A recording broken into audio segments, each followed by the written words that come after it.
Prove చేసి జాతీయ స్థాయిలో అంతర్జాతీయ స్థాయిలో కూడా ఒక ఎప్పటికైనా హిస్టరీలో నిలిచిపోయిన స్కామ్స్టర్ ఎవరన్నా ఉన్నారంటే అలాంటి అతి కొద్ది మందిలో ఈయన పేరు కూడా పెట్టగలిగిన, చంద్రబాబు నాయుడు పేరు పెట్టగలిగినంత ఘనత అప్పట్లోనే సాధించిన వ్యక్తి.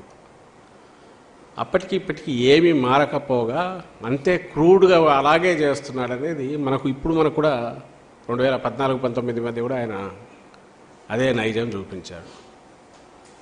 సేమ్ అదే టైపు. పూర్వం దొంగలు ముఠాలు ఏమైనా పడితే వాటికి ఒక ఎట్లా వ్యవహరించే వాళ్ళని దాన్ని బట్టి పలానా వాళ్ళని కనుక్కునే వాళ్ళంట. ఈ స్కామ్స్ చూస్తే ఇది చంద్రబాబు నాయుడు అని చెప్పే మార్క్ ఇప్పుడు కనపడుతున్నాయి. 2014-19 మధ్య మీరు చూస్తే స్వభావం సేమ్. అమరావతిలో స్టార్టప్ ఏరియా, కోర్ ఏరియా 1700 ఎకరాలు. 1700 ఎకరాలు ఏదో ఊరు పేరులోదో ఉందో ఒక కంపెనీ పట్టుకొచ్చేసి వాటికి ఒక బోగస్ దీని తరపున ముందు పెట్టి 1700 ఎకరాలు అప్పనంగా వాటికి కోర్ ఏరియా. వాటికి ఇచ్చిన కన్సెషన్స్ ఏంటయ్యా అంటే ఈ 1700 ఎకరాలు కోర్ ఏరియా పక్కనే అడ్మినిస్ట్రేటివ్ ఏరియా రావాలి. ఏమేమి వస్తాయి ఇందులో? Chief minister residence, governor residence, assembly, secretariat. అంటే కోర్ మొత్తం అడ్మినిస్ట్రేటివ్ హార్ట్, బ్రెయిన్ ఏది ఉంటుందో అది ఈ స్టార్టప్ ఏరియా 1700 ఎకరాల పక్కన రావాలి. ఇది డెవలప్ అయిన తర్వాతనే మిగిలినవన్నీ కావాలి. అలాగే దానికి అవసరమైన ఇన్ఫ్రాస్ట్రక్చర్ అంటే రోడ్లు కానీ డ్రైన్లు కానీ మొత్తం అంతా 5500 కోట్లతో రాష్ట్ర ప్రభుత్వమే నిర్మించి ఇవ్వాలి 2 ఏళ్లలో. ఆ కంపెనీ తన బిజినెస్ అంతా పూర్తి చేసుకోవడానికి 5 ఏళ్ల చొప్పున 3 సార్లు ఇచ్చేస్తూ 15 ఏళ్ల పాటు సమయం. సేమ్ అదే టైప్. అప్పట్లో గచ్చిబౌలి, మామిడిపల్లి, హైదరాబాద్లో ఎట్లయితే 100 ఎకరాలు 400 ఎకరాలు ఇచ్చేసి దారాదత్తం చేస్తూ ఊరు పేరు లేని కంపెనీకి చేశాడు.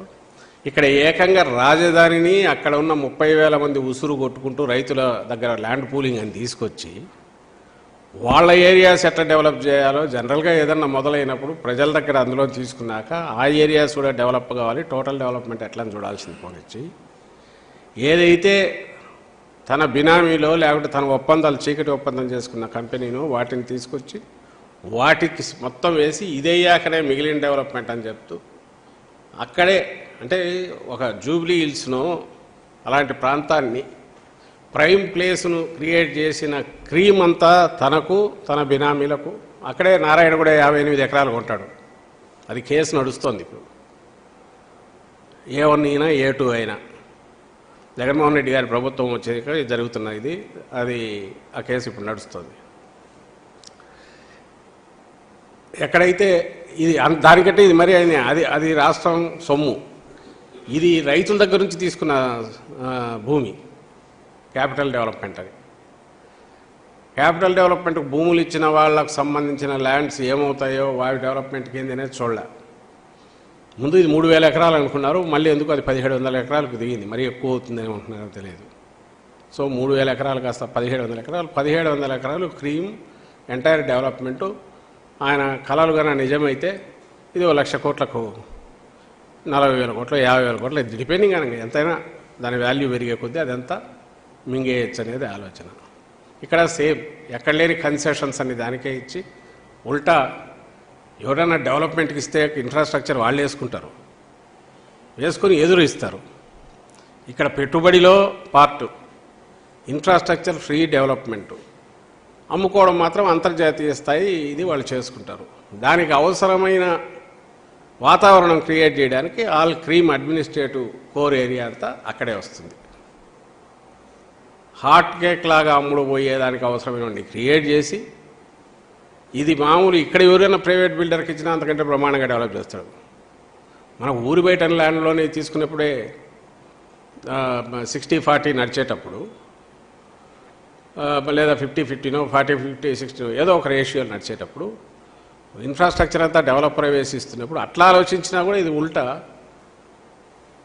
మనం ల్యాండ్ ఓనరే ఇన్ఫ్రాస్ట్రక్చర్ డెవలప్ చేసి కేవలం ఒక అంతర్జాతీయ స్థాయి డెవలప్ చేయడం కోసం అంటూ అడిషనల్ కన్సెషన్స్ ఇచ్చి అది అమ్ముడు పోవడానికి అవసరమైన అన్ని రకాల ఇవి కూడా అక్కడ క్రియేట్ చేసి ఆ తర్వాత వాళ్ళని నమ్మిన తర్వాతే లేదా వాళ్ళ డెవలప్ అయిన తర్వాత మిగిలినవని పెట్టే క్రైటీరియా ఇది ఎక్కడన్నా ఉంటుందా ప్రపంచంలో? మనకి ఇక్కడ అమరావతి అనబడే ఈ భ్రమరావతిలో లేదా వర్చువల్ దీన్ని క్రియేట్ చేసి 1,00,000 కోట్లు మింగేయడానికి చంద్రబాబు నాయుడు గారు వేసిన స్కామ్లో పార్ట్గా మాత్రమే జరుగుతుంది. సో 2004లో 3-4లో ఏం చేశారో 2014లో వచ్చిన తర్వాత అంటే 10 ఏళ్ల తర్వాత ఆయన విశ్వరూపం, ఆయన ఆలోచనలు, ఆయన వికృతమైన దోపిడీ ధోరణి కానీ మనస్తత్వం కానీ అది ఏ రకంగా చూపించారనేది అక్కడ కనపడుతుంది. అలాంటిదే చిన్నది టిప్పు మనం అందరం ఈ మధ్యనే దేనివల్ల అయితే ఈయన అరెస్ట్ అయ్యి జైలు పాలై 60 రోజులు అక్కడికి వెళ్ళాడు చంద్రబాబు నాయుడు గారు. సీమెన్స్ స్కిల్ స్కామ్గా పేరు వచ్చింది ఈ మధ్య.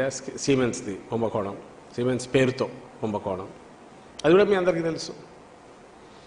300 కోట్ల పైగా ఎట్లా లాక్కోవాలా, ప్రజల సొమ్ము మింగేయాలనుకొని దాన్ని 10% చేసి దానికి 90% అంటే 3,000 కోట్లు సీమెన్స్ ఇస్తుందని అక్కడి నుంచి 2 దొంగలు వస్తే అసలు వాళ్ళు ఎట్లా ఇస్తారు, ఏమి ఇస్తారు? ఆ 3,000 కోట్లు గ్రాంట్ ఇన్ ఎయిడ్ కదా. గ్రాంట్ ఇన్ ఎయిడ్ అంటే పెడితేనే కదా మనం పెట్టాల్సింది.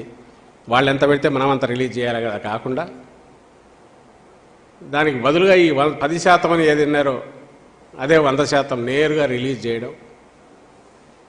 ఆ చేయడానికి అవసరమైన రకంగా అవుట్ సైడ్ ఒక బయట వ్యక్తిని, ప్రైవేట్ వ్యక్తిని తీసుకొచ్చేసి అతనికి 4 పోస్టులు స్పెషల్ సెక్రటరీగా, ఇంక్లూడింగ్ సీఎం తన సెక్రటరీగా కూడా పెట్టుకొని 5 నెలల్లోనే 2014లో అధికారంలోకి, ఈసారి లాస్ట్లో అయితే ఇదవుతుంది, ఫస్ట్లోనే కొట్టేయాలన్నట్టున్నారు. 2014 జూన్లో వస్తే ఆగస్టు నుంచే మొదలవుతుంది ప్రాసెస్.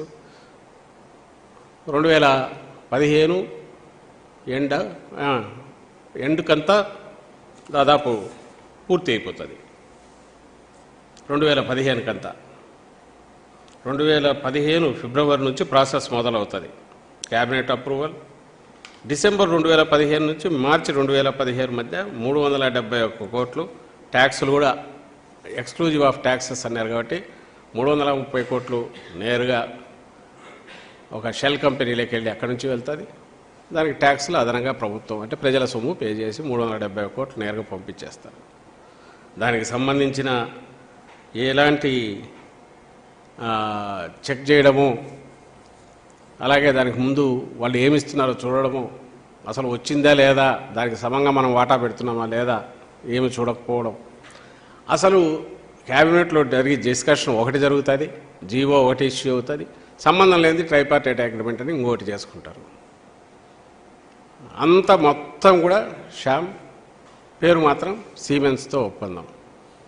అంతా చేసి సర్వీస్ ట్యాక్స్ వాళ్ళు ఎగ్గొట్టి ఎవరో దానికోసం క్రెడిట్ క్లెయిమ్ చేసినప్పుడు జిఎస్టీ మూవ్ అయితే తీగలాగితే మొత్తం పోయి సీమెన్స్ వరకు పోతే అక్కడ చెక్ చేస్తే దాని ద్వారా సీమెన్స్కి తెలిస్తే అది ఇక్కడికి కూడా తెలిసినా కూడా ఎవరికి ఇమ్మని లేదు. పైగా ఉన్న రికార్డులన్నీ తగలబెట్టేసి ఏమీ అవైలబుల్ లేకుండా చేసిన ఘనుడు. ఇక్కడ అదే